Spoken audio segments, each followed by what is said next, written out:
Menteri Pemuda dan Olahraga Zainuddin Amali memastikan pelaksanaan Pekan Olahraga Nasional ke-21 Aceh Sumatera Utara tetap digelar sesuai jadwal pada 2024 mendatang.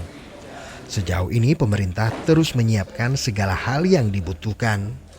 Kunjungannya ke Aceh, Menpora turut didampingi Ketua Umum KONI Pusat, Marsiano Norman.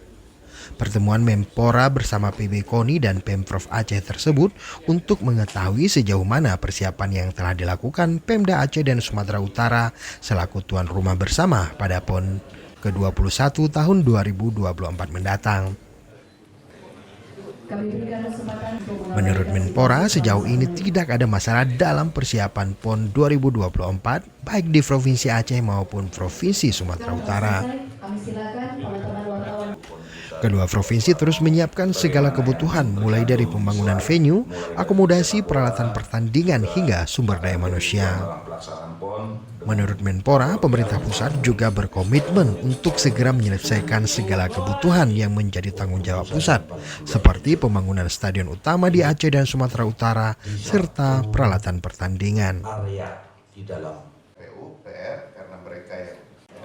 Apa yang menjadi komitmen dari pemerintah pusat akan segera saya koordinasikan. Kalau yang di tempat kami dari Kemenpora, saya nggak ada masalah.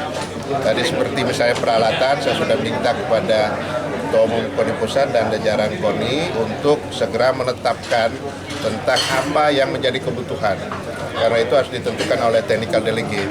Artinya sekali kebutuhannya itu diputuskan, tidak berubah lagi. Sebab ini pengadaan barangnya butuh waktu. Kemudian soal nanti pembangunan stadion, karena itu bukan di kami, ada di tempat lain, saya akan koordinasikan dan hasil ini saya akan laporan kepada Bapak Presiden.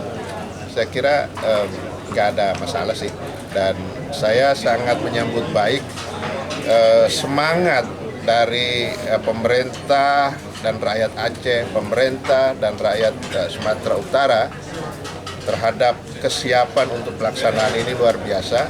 Karena itu saya apresiasi. Dan dari Banda Aceh, Tim Liputan Aceh Video.